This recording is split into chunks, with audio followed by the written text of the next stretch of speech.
Mujica, se ha hablado mucho sobre las razones y sobre las implicancias, qué cosas se modifican a partir de la pandemia en el mundo, en materia institucional y también en materia humana. Yo supongo que usted habrá reflexionado sobre el tema. ¿Qué nos puede decir? Sí, creo que es un golpe muy fuerte que le ha dado a la humanidad entera. Es muy probable que hoy más del 60% de la mano de obra, o tal vez más, del mundo está en cuarentena, paralizada.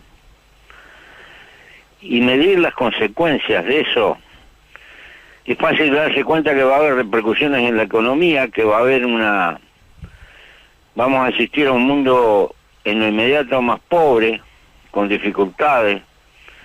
Es probable que esas dificultades sean mayores en el área emergente a la cual pertenecemos, o subdesarrollada, como se decía antes. Es muy probable porque el mercado mundial va a tener dificultades, los países van a vender menos, van a comprar menos, va a haber dificultades de todo tipo, y la financiación, bueno, es probable que nos pase lo mismo que le pasa a la gente pobre cuando va a pedir un crédito, poco menos que le hacen una radiografía, ¿verdad? Entonces, todas esas son dificultades que se nos van a plantear. Pero además,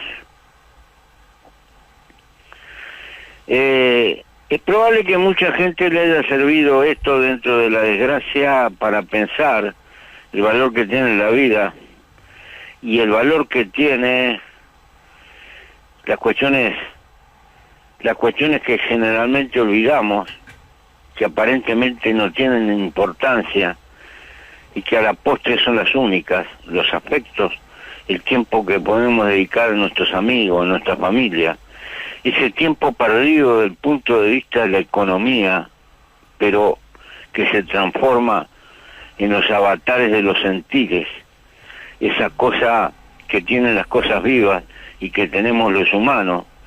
Es probable que le empiecemos a dar un poquito más de valor a ese mundo y dejemos de andar tan desesperados por multiplicar las tarjetas, los compromisos económicos. Por lo menos pienso que mucha gente relativamente madura es posible que empiece a tomar la vida con menos funcionalidad con respecto a ese ritmo que nos plantea el mercado en nuestras sociedades de mercado, y apunte más a las cuestiones que están muy ligadas a nuestros sentires y a nuestra subjetividad, porque los seres humanos no somos solo razones, somos emociones. Y es posible que esto haya servido para darle valor a ciertas cosas de esas de todos los días, que son las que más valen y a las que menos valor le damos. Acá Alberto Fernández decidió que empecemos el aislamiento bien temprano y Sí. el nivel de contagios y de fallecimientos es bajo con respecto a otros, y él acepta que va a haber un costo económico y que seguramente va a derivar en un costo político para él, pero tomó esa elección y la sostuvo. ¿Usted piensa que acá también juega la ideología, que hay presidentes que priorizan la economía y otros que priorizan la salud? Yo pienso que juega todo. No es que la gente quiera condenar la salud, pero creo que se subestimó la fuerza del adversario. Hubo gente que pensó que era una gripecita más, y no se dio cuenta del fenomenal poder de contagio que tiene esta enfermedad, frente a la cual no tenemos ninguna respuesta y sobre la cual estamos aprendiendo mucho sobre la marcha, y tenemos una luz de informaciones a veces relativamente contradictorias. Entonces, Ha habido gobiernos que han tomado una línea, desgraciadamente,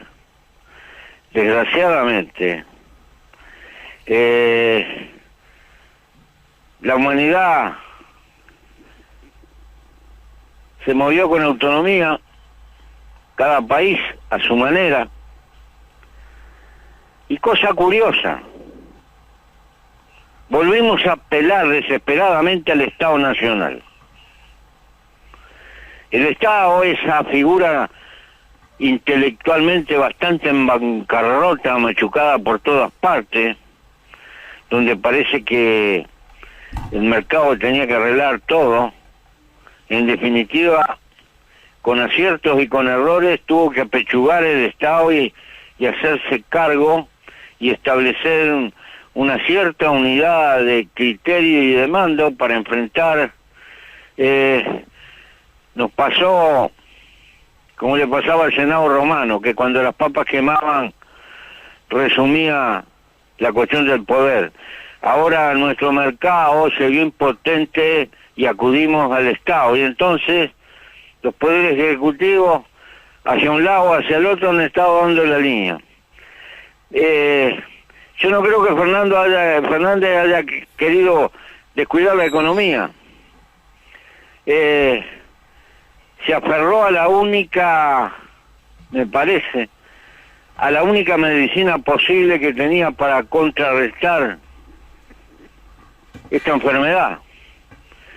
Y lo llevó bastante bien. Seguramente que va a tener un costo económico. Pero al arrancar estaba en un mundo con un país con deuda. Ahora seguramente va a tener más deuda, pero el panorama internacional va a ser muy otro. Porque pienso que los acreedores tendrán que tener mucha paciencia, porque si no van a cobrar en el año de colero.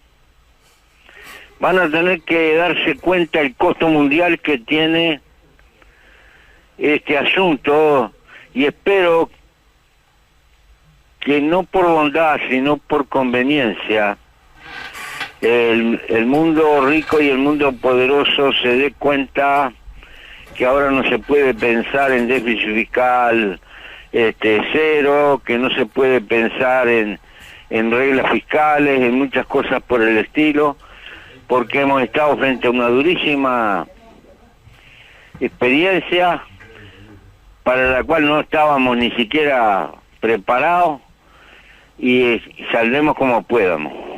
Pepe, por eso estamos en un mundo distinto. Pepe, ¿cómo estás? Ari Lijala te saluda. Te quiero consultar, hay una discusión en Argentina, sé que también se está dando en Uruguay, y que tiene que ver con cobrarle un impuesto extraordinario por esta situación a las grandes fortunas, a los millonarios. ¿Qué posición tiene usted y qué piensa? No, yo creo que sin herir la economía, la gente que tiene buenos ingresos tendría que poner algo.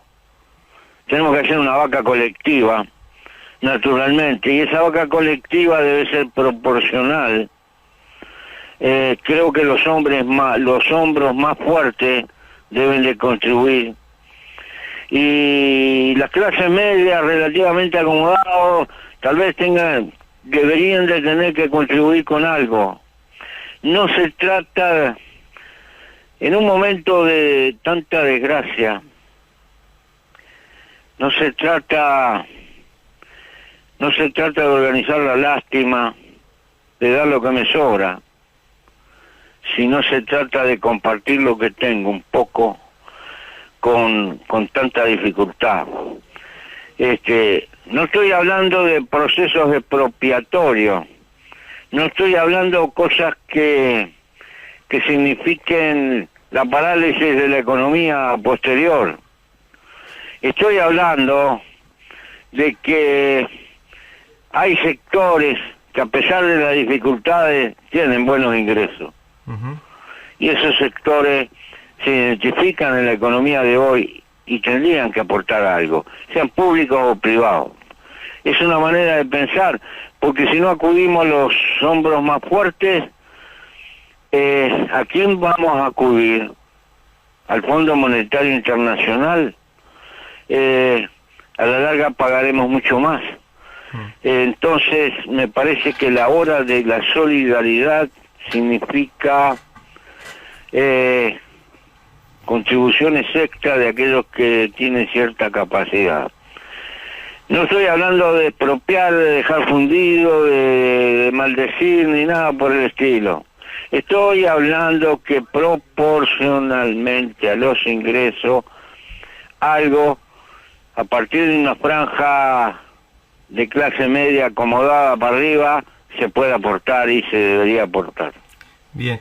Pepe, recién mencionó al FMI. Más temprano tuvimos la posibilidad de hablar también con Evo Morales, y él nos decía que el FMI, el Banco Mundial, los organismos de crédito deberían directamente condonar las deudas de los países latinoamericanos, de los países en vías de desarrollo. ¿Usted cree lo mismo? Lo que pasa es que soñar no cuesta nada. Mi amigo Eva es un poeta, seguro que sería, pero nosotros vivimos en un mundo, usted sabe que del dinero que anda girando, el dinero efectivo será el 10, el 12% de lo que está girando. Lo demás es la fábrica de dinero, que significa las distintas formas de crédito que existen, desde los bonos a las 1001 formas de crédito. Hasta cierto punto los bancos tienen la facultad de inventar dinero, y el sistema financiero. Usted sabe que frecuentemente por $1 de encaje que tengan están prestando 4 o 5. Eso es una manera de inventar dinero. Claro. Hay una cantidad de representación de valor en moneda que no está en proporción a la riqueza real. Esta es la civilización en la que estamos. Y lo que debiera ser en esta coyuntura no va a ser, porque no tenemos la manija. Pertenecemos al club de los pobres. Y en el mundo, ahora me parece que nos tenemos que parar en la cuchilla y pedir, por lo menos, si no nos aflojan las cuentas, por lo menos que nos den plazo, que nos hagan quita, que aliviemos la situación del porvenir y aprender esta lección. Continuar endeudándonos significa vivir para pagar intereses. Y nuestro problema empieza a ser cómo nos capitalizamos. Pero esta es otra discusión. Pepe, ¿cómo cree que va a quedar la geopolítica? ¿Piensa que luego de que esto pase, Estados Unidos seguirá siendo el país más poderoso del mundo? ¿Cómo va a quedar China? ¿Cómo mira el mundo en general después de esta crisis? Yo creo que por ahora el proceso inexorable es que la economía china va a superar a la economía americana, y de mantenerse ciertas cosas para el 2050, la gente que se dedica a los análisis de prospectiva calcula que la puede doblar. Y calcula que para el 2050 la segunda economía del mundo va a ser la India. Y calcula, bueno, no sé si se dará.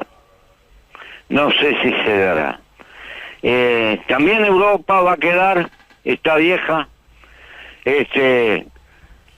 va a tener enormes dificultades, va a haber cambios geopolíticos, pero acá viene el momento más peligroso.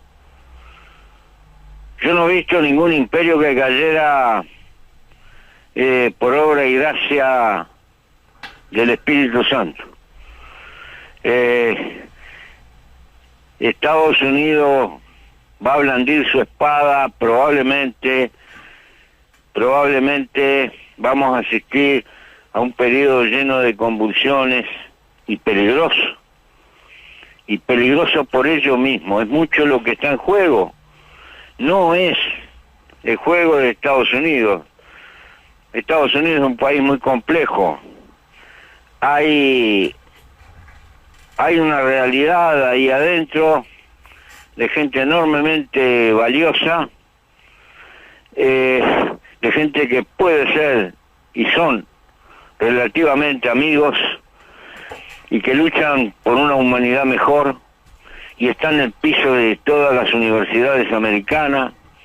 Pero hay un mundo concentrado de la riqueza, excesivamente concentrado, que es el que tiene las riendas del poder más fuerte, y realmente es un acertijo cuál va a ser la conducta que en última instancia va a asumir.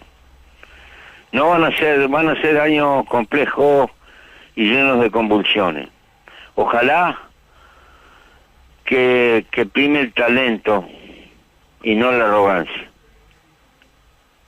Roberto. Mujica, ¿hay cierta debilidad en los liderazgos hoy en el mundo? No son los liderazgos que teníamos hace 30 o 40 años con no sé... No cabe duda. Cuando estaba en Mitterrand.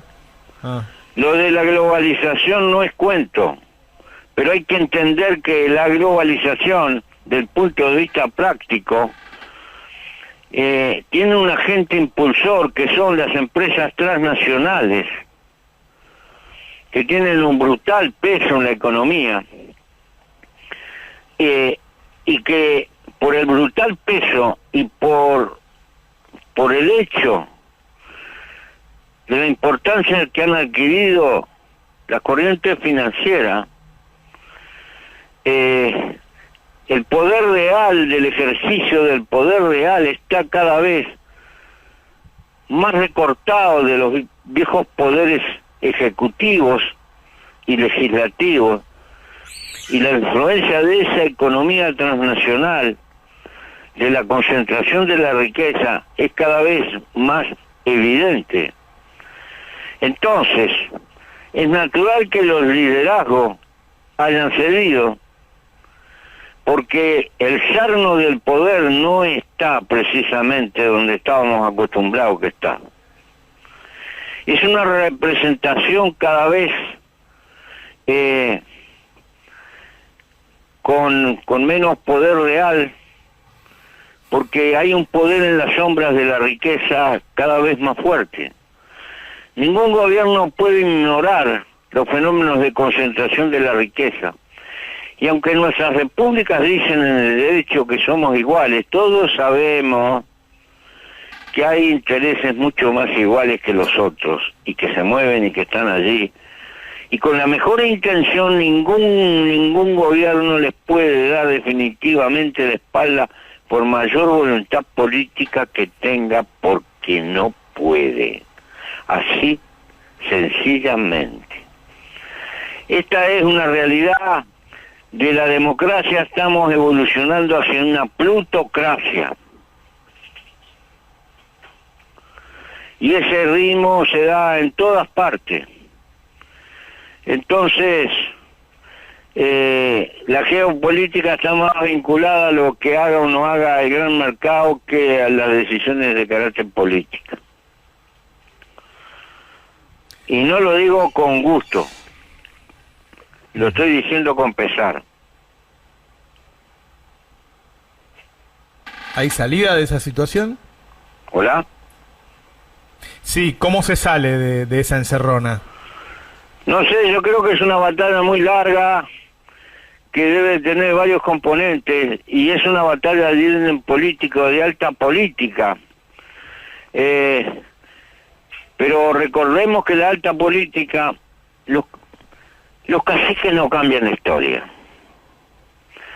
Los caciques representan, porque los caciques en una gran fila india que los respalde, no tienen ninguna vigencia ni ninguna importancia. Por lo tanto, la creación de corrientes populares importantes sigue estando en el cerno de la cuestión.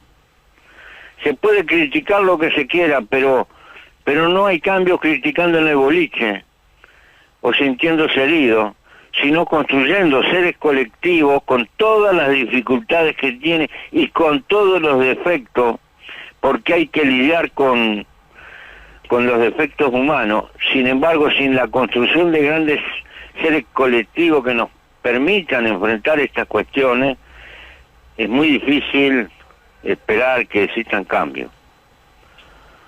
Por eso sigo creyendo, a pesar de todo, en la vieja afirmación aristotélica que el hombre es un animal político, y cuando dice que no, eso es también una visión política.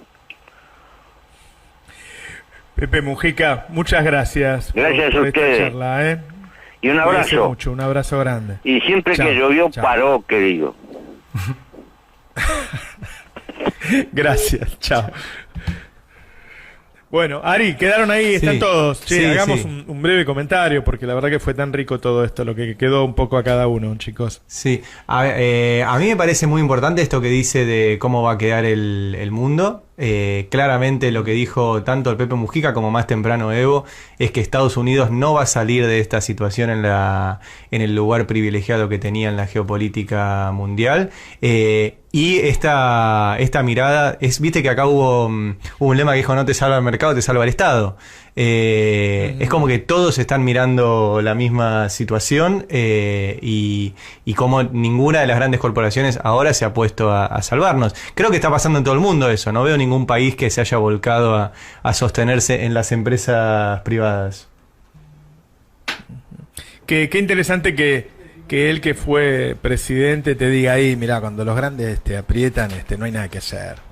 Tenés que negociar. Sí. Qué fuerte, ¿no? Sí, que Lo digo ningún que gobierno, estuvo- por más buena voluntad que tenga, puede darle la espalda al poder. Así es. Que sí se puede Y qué plantar. fuerte lo igual, de la plutocracia. Sí, sí. Viste que él está en esos momentos ya con mucha sabiduría y con una edad en donde no va a volver al poder, en donde dice todo. No tiene problema. Además que por su propia personalidad, qué sé yo, porque hay otros líderes que mueren ancianos y se llevan las cosas a la tumba. Él no tiene problema y dice todo. Y es fuerte, y después también cuando uno le pregunta, porque él te deja su mensaje esperanzador, pero te dice el cómo, y te dice no los líderes, sino los movimientos, de alguna manera, ¿no? Me gustó la del cacique. Dice: los caciques no son nada si no tienen la fila india atrás empujando. ¿No? Pues es verdad, acá hay mucho ¿Cuántas- cacique de televisión que tiene rating pero no fila india. Así es. Cuánta sabiduría.